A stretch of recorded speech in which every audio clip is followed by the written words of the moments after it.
Greetings Instagrammers and YouTubers alike, and welcome back to Retro Direction. My name's Michael, and as promised in my last review, tonight we're going to be talking about the PlayStation version of Tekken 2, one of the greatest fighting games ever.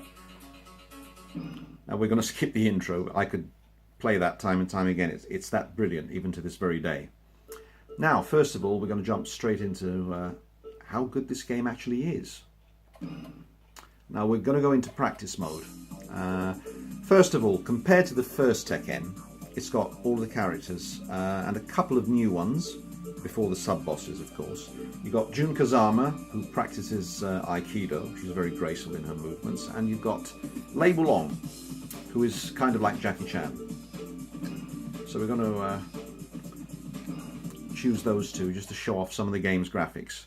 Now, it was released in the arcades back in Japan in 1994, and or was it 95? Exactly, it was actually 1995. Apologies for that, my correction there. And ultimately, it reached the PlayStation as an arcade perfect conversion in, I think, October '96 in Europe. In North America, it came out in August '96. There you go. Okay, so first of all, we'll start with the improvements compared to the first game. Now, the characters are utterly gorgeous. They are a little bit angular, but they're nice, big and chunky, and they move beautifully. That's thanks to motion capture. Now here, I'm using Heihachi here. And the reason I've chosen this stage is because Tekken 2 was very famous at the time for its incredible light-sourced characters and light-sourced stages, as you can see here. And I think Lei Wulong's stage is a very good example of that. So it's not only the sparks that fly from when the character's blows connect, but it's also from the stages themselves. Anyway, there you go.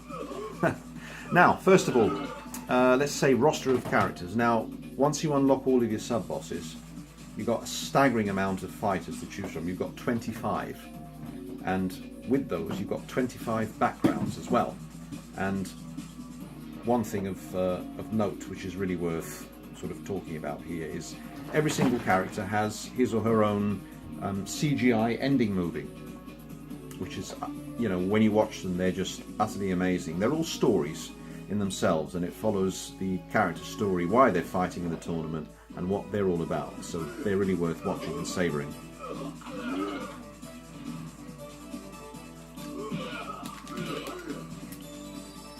Now, my joypad is doing its own thing here because it's had so much wear and tear. Heihachi's doing his own moves here. He's reaching out to Lei and trying to throw him. There you go, look, I didn't do that. Maybe he just wants to give him a hug. There you go. Maybe they sort of love each other deep inside. Now, like the first game, the backgrounds are just flat 2D backdrops. Most of them are actually photographs, like this one. It's probably, it must be a picture of China, I think, or Hong Kong, or, I mean, based on the character Lei Wulong. This is his stage, and he's a Hong Kong super cop. So they must have based it on him. Now, they are just flat 2D backgrounds, and they're sort of pasted around the playing field itself, which is an infinite playing field, so you can go back and forth as much and as far as you want. You won't drop off the edge. There aren't any ring outs here to speak of. Let's change stages while we're at it, just to give you an idea of some more of the stages. So let's pick Jun Kazama's stage and Yoshimitsu. I like his stage. It's very atmospheric indeed. It's like a peaceful forest. There you are. Now, Jun Kazama's moves are Aikido based. As you can see, she's very graceful. She appears to sort of make little effort in hurting you, and she does it very well. I certainly wouldn't want to steal her handbag. And there we go again. And that wasn't me this time. That was my joypad. So there you have it. Now, there are different costumes for each character. I think there are a couple per character here. So this is one of Yoshimitsu's outfits. I prefer his other one, actually. The music again, is utterly amazing. Now, you've got two different versions of the music, like in the first game. You've got the original arcade version, and you've got a remixed soundtrack, which in my opinion is actually better. It's just more pleasant to actually listen to. Some of them, I've actually put them on CD because they're so good, just like I did with the first one and a few other games. And now, in terms of conversions, quality of conversions. Now, first of all, now I'm not going to spoil them for you, but I think from Tekken 2 onwards, there were quite a few additions to the home version to make it, let's say, more appealing and more longer lasting. So there's lots of different things to do, you know, after you, let's say, after you finished fighting and you want to take a break or try different things. I'd give them a whirl. There are, you know, a few different little, you know, nice little gifts or Easter eggs or, you know, quality additions to the title that you can sort of peruse through. And in terms of conversions, well, first of all, I've got to say it is definitely arcade perfect, no doubt. I think the only slight difference, and that's just me nitpicking, but the ground textures are a little bit more pixelated, but only very, very slightly. But other than that, the game is exactly identically the same. It plays the same and it looks the same. So basically, what you all played in the arcades when it was first released, you can now play at home. And there is no difference whatsoever. And I'm talking as though the game's just been released. There you go. That's how immersed I get in this retro gaming. But yeah, it's just an absolutely staggering conversion. It was praised by every single reviewer from every magazine in all corners of the globe. Everybody loved Tekken 2 because of the quality of its conversion, the graphics, the light sourcing. Everybody raved about the light sourcing. And yeah, utterly amazing. And when you buy a game where, you know, when you beat it with a chosen character, you unlock a sub-boss for that character and you play through it with all of the others and you can unlock their sub-boss. So there's a hell of a lot of game in there for you. So it'll last you forever and ever. Then you can spend hours just sifting through the game, trying to find which character suits your play style, trying out the different moves, looking at the different backgrounds in practice mode. It's just, I could go on and on about how brilliant it is. So yes, is it worth getting if you're, a retro gaming enthusiast and you want to add a fighting game to your library? Definitely yes. If you see it, just grab it.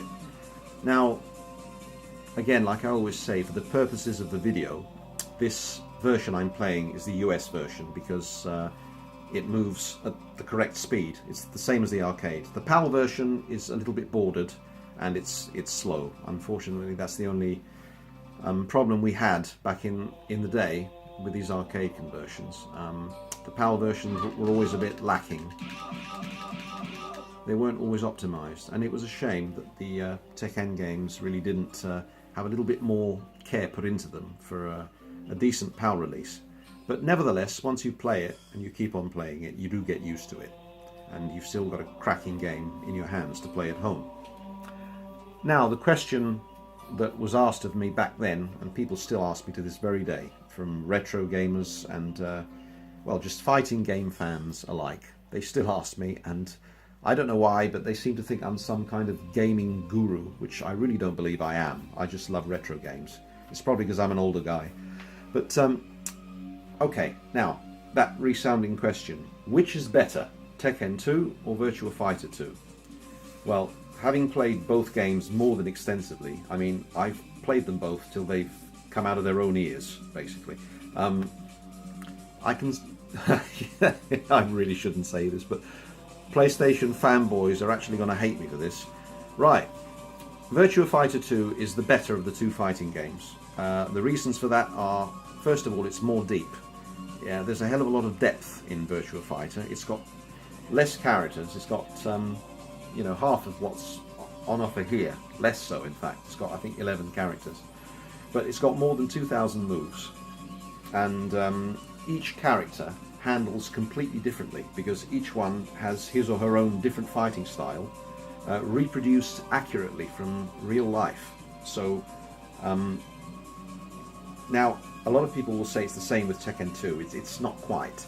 I mean, although Jun Kazama here fights using Aikido-based moves, there's only, you know, a very small handful of moves that are actually accurate enough. But for example, when you pick a character in Tekken 2, whichever one you pick and you press the buttons, they handle in exactly the same way. Yeah, they dish out slightly different looking moves, but they handle pretty much the same, because it's just a fun arcade fighting game. Whereas with Virtua Fighter 2, each character handles differently. You've got to approach the game in a completely different way, depending on who you pick. Some characters are slower, some are faster, some have got different striking moves. With some of them you've got to keep your distance, some you've got to get up close and personal. I think it's just more technical. So I think, yeah, in terms of which game's better and more deep, Virtua Fighter 2 wins out. In terms of conversions and the quality of the conversion, I'd say Tekken 2 is more, I think, impressive. For a start, I mean, like I mentioned earlier, what you played in the arcades when it was first released is what you play at home. There are no differences whatsoever. The graphics are exactly the same, the characters are the same, everything plays exactly the same. If anything, it's actually better than the arcade because of the additions that you've got. So I think in that respect, it's a much more impressive game, and you've got loads of characters. I mean, 25 characters to actually choose from is quite a staggering amount, although quite a few of them share moves with their original counterparts, but they've got a few of their own added on. But yeah, and so basically everything is exactly the same. With Virtua Fighter, in order to fit it onto the Saturn, quite a few compromises had to be made. Mainly, I think most notably, is the changing of the backgrounds. Now, they're not 3D in the Saturn version. They're actually 2D parallax scrolling and scaling backgrounds. They look very impressive and they simulate depth very well. The fact, you know, that they actually scroll and scale. Now, at that time, the PlayStation wasn't capable of actually doing that. So it had to stick with its static backgrounds. But the Saturn was more impressive in that respect. Because of its incredible 2D sprite handling and sprite scaling capabilities, it actually did a much better job with the backgrounds. But I think some of the details were quite sorely missed by fans. In particular, the drunken Kung Fu master Shun-Di. In the arcade version, he fought on a raft floating downstream on a river, and there were some bridges that he passed beneath. Those aren't present in the Saturn version, and you don't fight on a raft anymore, you fight on a beach and you can see the river in the background. But there are no bridges, and other 3D, let's say, details are sort of missing from the arcade version, along with very, very few obscure reversal moves. And the other thing, the light sourcing isn't as impressive as it is here in Tekken 2. There's light shading, so if you fight on a dark stage at sunset, the characters are shaded accordingly, so it kind of simulates light sourcing. But there you go, those are the differences. So I hope this doesn't put you off. If you have access to both consoles, get both games. But there you have it. So if I play through the arcade game a little bit, depending on how much time I've got left here on my cell phone before it completely conks out and lets me down, we can play through a little bit of it. Let's choose Lei Wulong. Now, he's got a really vast amount of moves, this guy. Now, don't get me wrong, besides not having the same amount of moves as Virtua Fighter 2, it's got a staggering amount here anyway.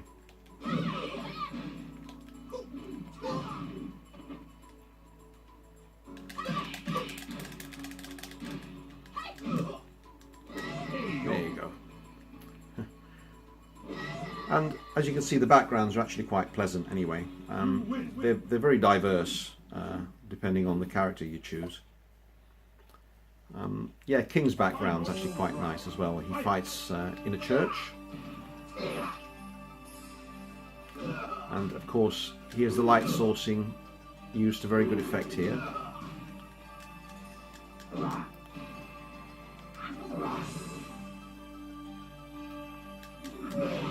Yeah, he's got me. Well, there you go. Now, the final boss is actually worth mentioning here. You actually get to fight as Devil Kazuya, and I think his alter ego is Angel Kazuya, or just Angel.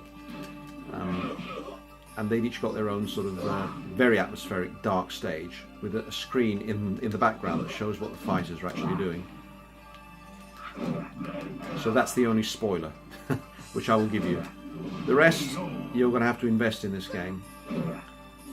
Again, if you do have a modified PS1, then by all means get either the Japanese or the American version of this game. If you're limited to a PAL machine, don't worry, you're still in for a treat. You've got one of the best fighting games ever created.